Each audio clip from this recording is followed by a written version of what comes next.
Welcome to Elevate Springfield, where we will dive into strategies and stories that help you rise to your full potential.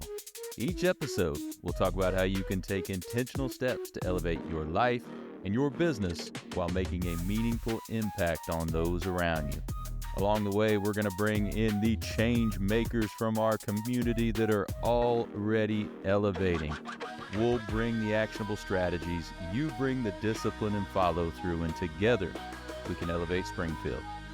All right, let's go, Springfield. Time to 10x your life, your business, all of it. Time to crush those goals. Time to get after it. Let's go. You are listening to the Elevate Springfield podcast. Robert Farrell here, certified 10X coach, speaker, and mentor, here to bring you actionable strategies. You bring the discipline and follow through, and together we're going to elevate Springfield. We're coming to you again from beautiful downtown Springfield in the Big Dog Construction Studio. Hey, we've got so much going on in Springfield right now. Make sure you are participating. Get out there, network with folks, be a part of the community, support local businesses, support local nonprofits, and let's go. We can all grow together. So, hey, another great episode for you today. We're going to get right to our guest after the break. Hey, Springfield, when it comes to reliable, high-quality roofing, you don't want to leave things to chance.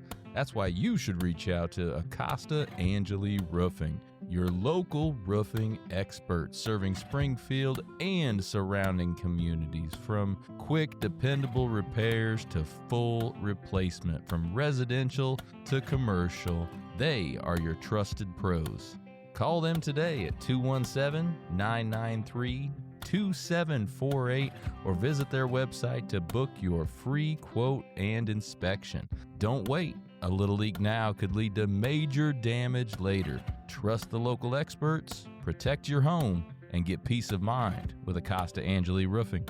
All right, and we are back. Hey, joining me in the studio now, Carolyn Pemberton from Ginger P. How are you doing, Carolyn? Good. How are you? Fantastic. Appreciate you coming down. Oh, yeah. I loved it. I haven't been downtown. Well, I've been downtown a while, Right. But just walking around or parking.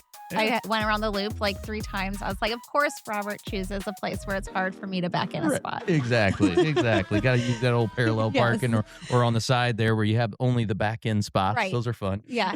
Thankfully, college taught me about parking because I went to Benedictine. Mhm. So we had to really learn how to navigate the street parking. Sure. Well, we're going to talk all about the business, but before we do that, let's just learn a little bit about Carolyn. Tell me about your background. Okay, background. Well, there's a lot, but they all were in different seasons of life.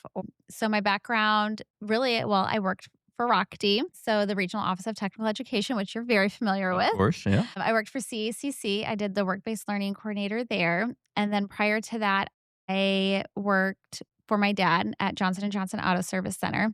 So those were basically like my professional careers. Of what has really brought me here today is my daughter, Chloe. Yeah. And she's truly a gift and a miracle that has allowed me to kind of grow and learn. But also from my jobs and experiences, I'm able to be having the connections that I have today, which has been super helpful, especially with starting something so new. My husband, Adam, he's a wonderful supporter. And he continues to also learn the business side of it, more so that the embroidery machine is just a huge undertake. It was very heavy. Thankful for him and my brother for bringing it down into the basement. But so, yeah, it's just the 3 of us, our 2 dogs. And right now, the new season of me and my career is doing embroidery on, I would like to say full-time, but I'm really working part-time because I also want to be in the last year of Chloe really being home with us before she goes to kindergarten.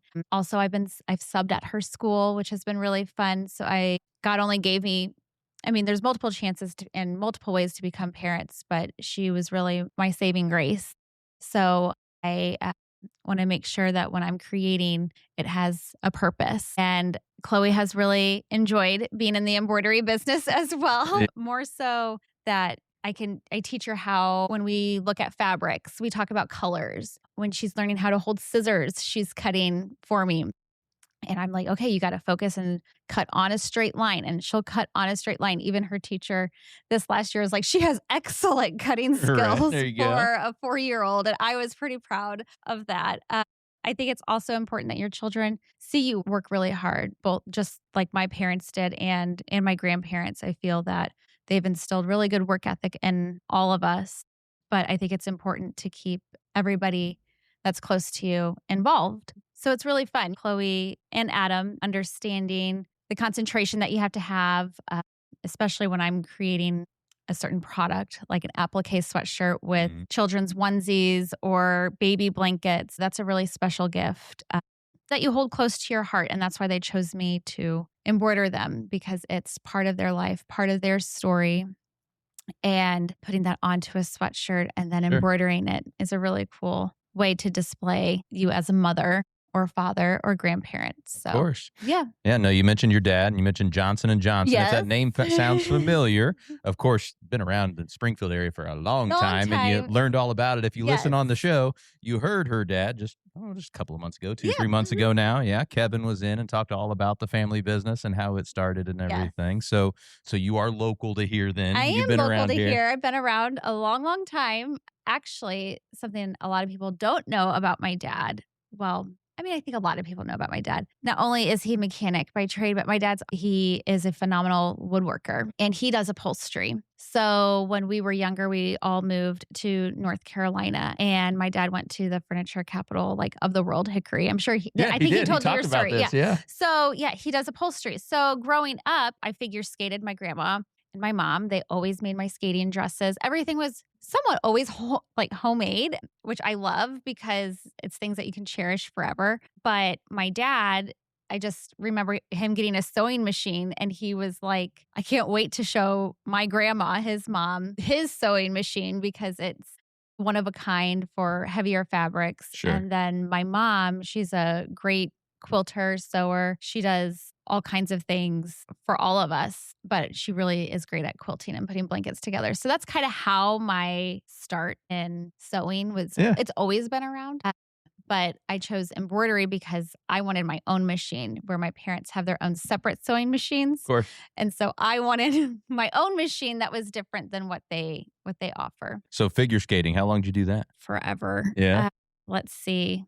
Probably 15 years plus. Yeah. It started when I was learned to walk. I was on the ice and now my daughter's on the ice. And so that's really something. Living on the other side of it has been kind of emotional actually, because my parents worked really hard to provide. Skating's not a cheap sport. Yeah, it's not an inexpensive sport. No, it is not. And so seeing them how hard they worked for us, sacrificed a lot of things. Even my brothers, coming to my practices, when we moved to North Carolina, I was skating in Charlotte and I was 45 minutes from an ice rink. So my mom would pick me up from school. My brothers would be in the car. She would have all of our snacks packed. I'd change my clothes in the back of the car into my skating outfit. And then she would drive us to Charlotte and my brothers would be dragged along. Sure. And I skated in a mall, which was really fun. Oh, yeah? So, it was fun. It was fun in the morning because Cinnabon was opening. So we would always get Cinnabon icing before we got on the ice. But it then became such a big distraction because you would just see people looking over the edge with laser pointers. It just became a whole thing. And then when we moved back here for my dad to join the family business again, that's kind of when I had stopped skating. In the sense that I think I wanted to do more outside of skating. And that's where it stopped, picked it back up here and there, always kept with it. Sure. But then now Chloe's doing it. And now she's like, are you going on the ice today? So that's the trick, is that she knows I know how to skate. And it's been hard for me as a parent that does skate and knows how to do things because of how I was coached. I can't be her coach. Right. So I've had to put this kind of blind up that I have to watch her from a distance, but sit inside so that I can let her have her experience with her coach and not micromanage the situation. So it was kind of funny. She did her first competition and her coach was like, you can't sit here. I was like, oh yeah, that's right. I'm not the one going on the ice and I am not her coach. Okay, I'll go back. I'll go to the stands. I'll go to the stands. But it's hard because she's only 4. So, and we're attached at the hip. So I think she just needed me there. Right. But seeing her perform was one of my greatest memories. That's awesome. So when you did it, was it primarily competing or more shows? Like, 'cause I know we had like competing. Chase In not too long ago. Yes, They do we had the shows and ice stuff. show just recently in Charlotte. Skating's obviously come a long way. So I skated in the 90s for my 90s skaters. Right. It was, we had Tara Lipinski, Christy Yamaguchi, Sarah Cohen, like all those wonderful skaters. And we still have obviously wonderful skaters. But there was something about the 90s. Yeah, it was there's like something about the it was 90s like and this national skating. spotlight of Yeah, skating it was, almost. Yeah. It was. I don't know if it was like the drama or what, like drama between Nancy Kerrigan and Tanya Harding. But it was just one of those things where, so on the East Coast was a little bit more of a competitive route where we would, like, my mom would take me up near Boston to skate, down to Atlanta, different areas of North Carolina. So it was a wonderful experience I had with my mom too, which when I was signing Chloe up for her first competition just recently, I said to the gal, because everything's by email, my mom was like, we just wrote a check and sent it in. Like, we either got it from the catalog and that's how you signed up for a competition. But now it's like all online. And when I just had some trouble navigating the website and I emailed the lady, I was like, I appreciate my parents so much more for navigating all of this because there's a lot to it, or even to parents that aren't familiar with the world of figure skating. So that was a learning curve for me, not knowing how to sign up for competitions. I would just ask my mom. She's like, well, that's not how we did it. But yeah, it's really fun. I learned a lot of lessons during skating that still stick with me today. My skating coach, Denise, she is an international figure skating judge. And so it's one of those things where I have to also, because we're so close with Denise, not to overstep the conversation of always being about ice skating. Sure. But she gives me great advice on direction of what should she wear or what should I be looking for. But everything has been great feedback. So love it. Yeah. So you mentioned Benedictine. Yes. Went to college there then? Yes, I did. That's where I met Adam. Yeah. Okay. All right. What'd you go to school there for? Communications and marketing.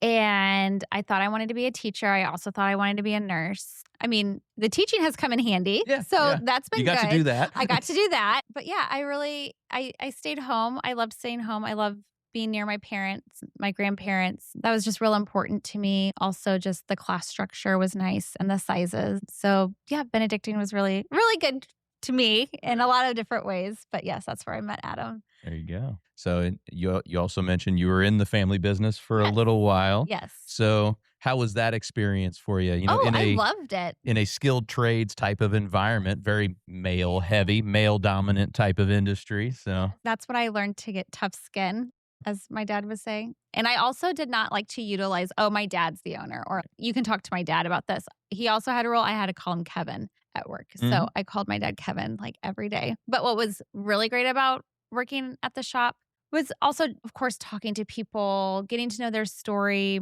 I love learning new things.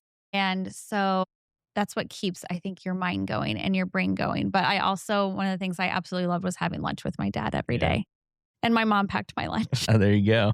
So that was nice. There would be days where my dad would be like, we have barbecue chips and a peanut butter jelly sandwich. He's like, we'll go to LST, which is like Springfield Tavern. So we would order, I love their taco salad there. And he likes their calls it a trash can lid, but it's a pork tenderloin sandwich. Oh, yeah. But it's funny. I really got to know like what things my dad really likes and what my dad really doesn't like, or how peculiar he is with detail. And so he was always the kind of person where you need to do it right the first time. I mean, of course, it's always okay to make mistakes. Sure. And he makes mistakes too. But if you're going to do it right the first time. Right. So, and I think that's interesting because a lot of people who don't have a family business, you're not necessarily working with a parent. But I think that's pretty cool that you get to see that other side of them that not all kids get to see. Yeah. Or like, it definitely built a different relationship.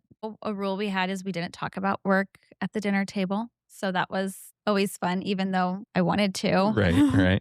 More so because we became so connected with our customers. We have customers that we really just get to know, or we've had for generations, and hearing different sides of them as far as who they've worked with, whether it's my grandpa or my dad or a different service writer or a memory. There's always a story. And that's what resonates in my brain, is that there's always a story to be told. And so that was really nice. Absolutely.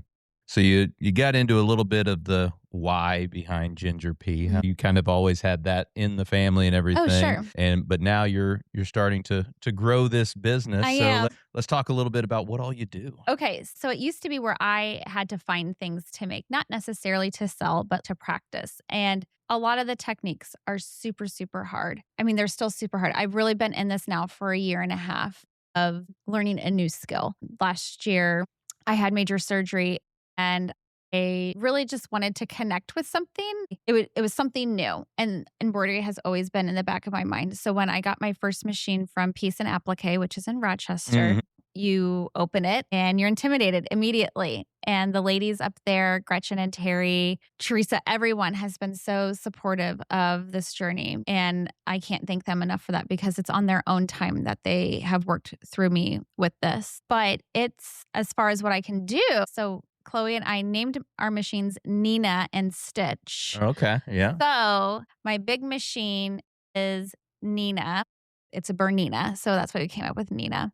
I can pretty much embroider on anything. I can embroider the sides of your Converse shoes. I can embroider leather, plastic, like folders. I embroidered kids' names into their school folders. A lot of it is also technical too. I am still a pen and paper type person. So it's sometimes hard for me to look at the software and I'm creating the stitch. I'm creating an image that has been provided to me by a customer. What I think is special is that I can create things out of handwriting. So I can digitize a loved one's handwriting onto a sweatshirt or onto something they can put on our wall. I think it's just meaningful. And I think that's what drew me to embroidery was not necessarily the outcome, but the stories that each of the piece tells. I just think it's really important, especially the applique of the mama sweatshirts, taking your child's blanket or something that was memorable to you and turning it into wearable art. Now, I can't draw. If you ask me to draw, I can't draw. That's not your jam, huh? It's not my jam. I cannot draw, but I do believe that I've had a lot of people look over my embroidery before, and I give also credit to the machine as well. It's not just all me, but it's also knowing how your machine works. It was a huge undertake, huge lesson that really countless hours into doing. And I feel like I am moving up in that world, which I love. Yeah, there you go. So most of the stuff you make, is it client idea type stuff where they come to you and say, hey, Yes. I'm looking for this? Or do you have just stuff that you make and you sell? So everyone has something different. So a lot of the school stuff that I put out there are ideas that I have in my head that I think would look good or timeless. I want these pieces to be curated pieces that they can have forever. And so a lot of my school sanctioned stuff is more personalized, something I've created and come up with, but I do have several requests as well. And I try to make that happen as much as possible, or I create a line of items. For example, I haven't really told a lot of people about it, but I'm very excited. I did all for the summer, Willow and Birch's merchandise and staff. Oh, fun. Items to wear and to represent her business. And so I have a mock-up software. So I take my ideas that I have and I take her ideas and inspiration. Jessica literally gave me a couple ideas of how she wanted her merchandise to look. And then I put it onto the computer and give her kind of like a portfolio of what items can look like. And she was instantly sold. Now, it's taken me quite some time because it was a fairly large order, but also I want my stuff to look good. I'm super, super grateful for the opportunity. It's opened a lot of doors for me in the sense of I upgraded my software. I received a wonderful compliment from her that, again, it tells your story. And she has that beautiful stamp that sits with me in my heart at night. That's all I think about. I embroidered socks for her, like 37 pairs of socks, 30 sweatshirts, 42 shirts. It was a lot. And I also wanted to test myself to see what I can do and how you can always do better. But I wanted to see where that can go from doing this for her. And so I'm very thankful for the product, That's awesome. for the process. Yes, it was.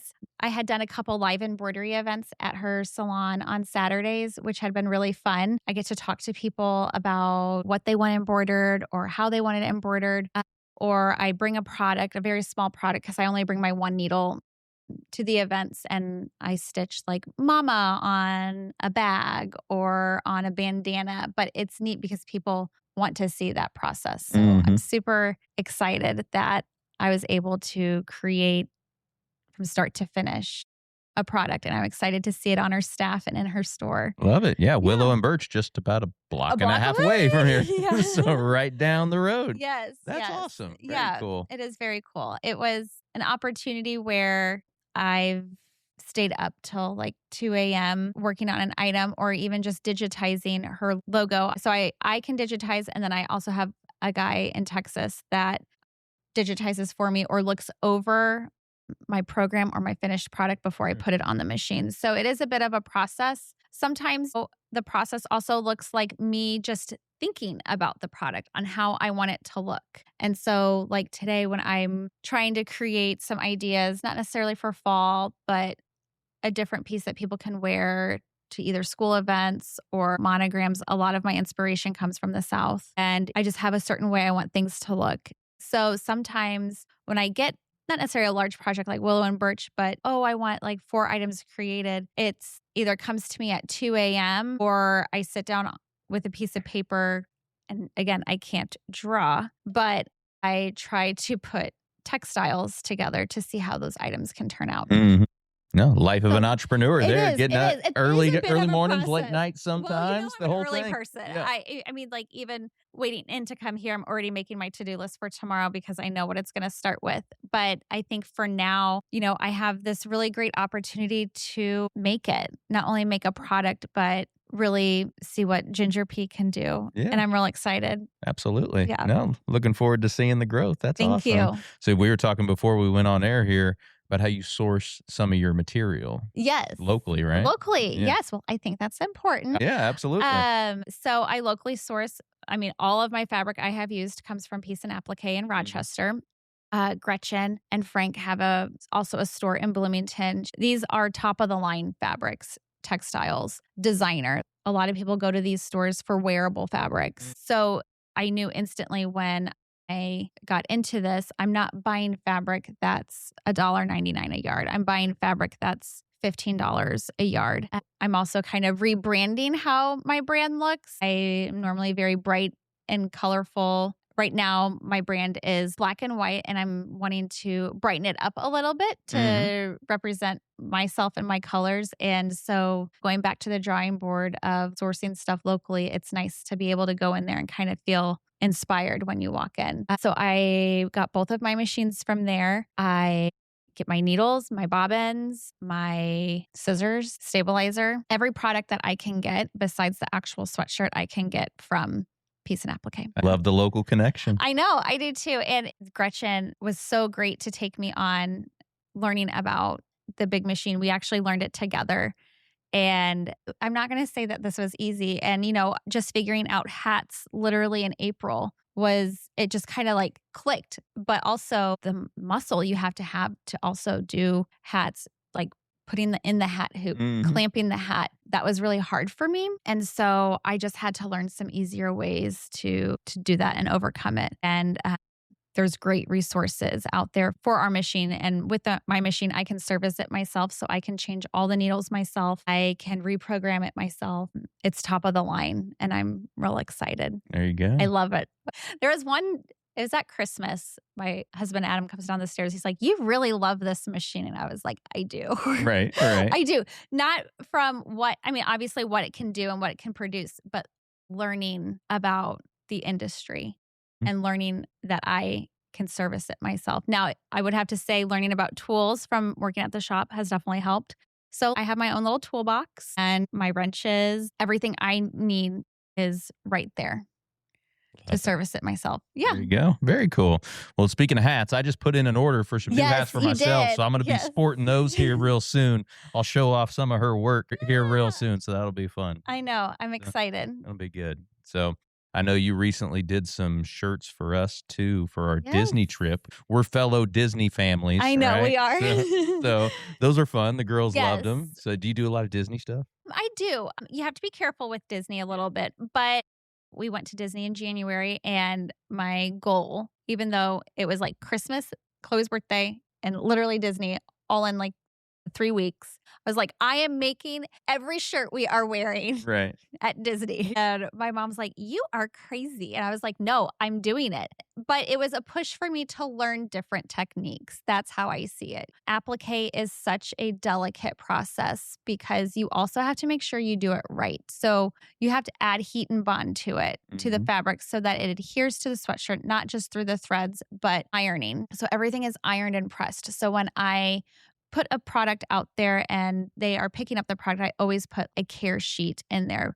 Always wash inside out, delicate, and always press with an iron because that's how the fabrics stay together, not just by stitch, but from wash wear and things like that. You want to make sure that your product looks good. Absolutely. And so, yeah, I love doing all the Disney stuff. Actually, my dad and I, before I got really into embroidery, which I haven't done these in a while, I made stroller tags for strollers so that you can identify your stroller. Yeah. So my dad made all the wood cutouts for me and I painted them and cricketed them. And then now I have a pattern to embroider the stroller tags. So that's something I hope to get back into. Oh, that'd be cool. Yeah. Because if you've ever been to Disney, there's these giant stroller parking lots essentially. And there's like 82 strollers over there. And a lot of them look the same. They do. And so I was like, why not? And we're the type of family too, where it's like, we always, I can make that.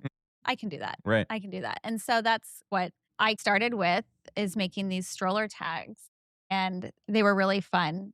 And then now I can embroider, like there's ones that you can embroider as well. So Ginger P, what's the story behind the name? Well, Ginger is my red hair. I was going to say, I could guess that's where it came from, but I'm going to ask. Yes, red hair. And years ago, I used to have a wedding business and it was called CP Events. And I didn't necessarily want to use CP again. So I was like, Ginger P. There you go. And so that's kind of where that came from. I think it's catchy. I think people remember it. People tend to remember you with the red hair. They do. Yeah, they do. So I was kind of using my marketing skills for that a little bit. But yeah, I love it. There you go. How long did you do the wedding business? Probably for about 8 years. Yeah. Yeah. All around here in this area? Yep. Okay.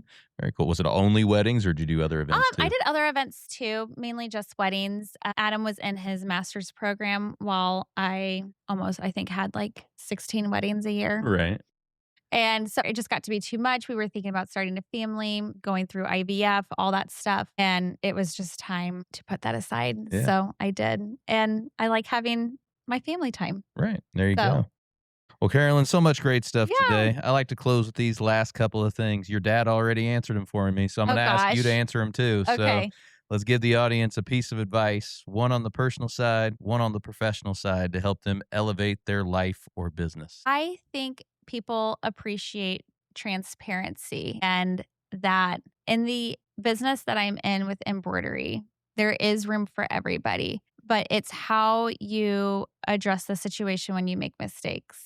And I think personally and professionally, and I've learned this from my dad, is just being honest about how something's turned out, I think I could have done it better this way, let me redo it. I think just being open. I don't think they're necessarily like creating excuses, but I think there's vulnerability to saying to someone like, I'm behind. I'm behind right now. Or I just need to think about this process a little longer. And I think when you're upfront and honest, it helps. Yeah. It helps everybody.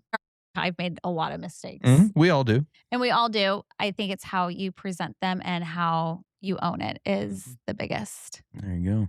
And is there anything we can do community-wide to help all of us here elevate Springfield and the surrounding communities? Supporting local. And that's obviously has been like my mantra for a very long time. I also think that supporting our downtown is really important, and investing in areas where they're needed, not necessarily financially, but voicing your opinion and how you can be a change maker. Absolutely. Yeah. Love it. Well, if somebody wants to do some business with you, have you make some stuff for them or whatever, where do they go? They can go to my Facebook page. I don't have a website right now because I just don't have the brain space for a website. And I like talking to people, figuring out how they want their product to look or what they visualize. So I think now that this was my first day of work, of having this as my one and only job, besides being a mother and a wife, a sister, a daughter, all of that, because sometimes I love being everyone's administrative assistant. That's my other title. Sure. But yeah, you can get a hold of me on Facebook. You can message me there, like and follow my page. Again, it's just Facebook right now. There you go. Yeah. Well, good luck to you. Thank on you. your first day of this being the main thing, right? Day. That's awesome. Yes, it's been my thing for the last year, along with being at Rock Deep. Yeah. But this year, it's going to look a little different, where that I can have this as my sole focus, and I'm so excited. And Adam has been nothing but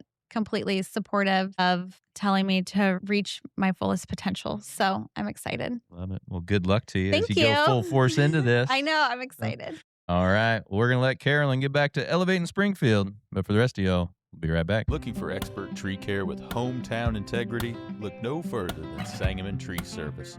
They're your trusted local pros, delivering quality workmanship, exceptional customer service, and fair, honest pricing every time. Whether it's trimming, removal, or storm cleanup, their team brings professionalism and care to every job, big or small. Call the name your neighbors trust, Sangamon Tree Service, or visit them today at sangamontreeservice.com. Sangamon Tree Service, rooted in quality, built on trust. Looking for personalized insurance with hometown care? David Hilst American Family Insurance Agents here to help you protect what matters most: your family, your home, and your dreams.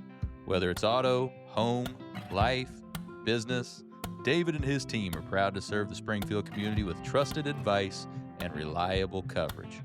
Local service, real relationships, peace of mind. Call today or stop by their office.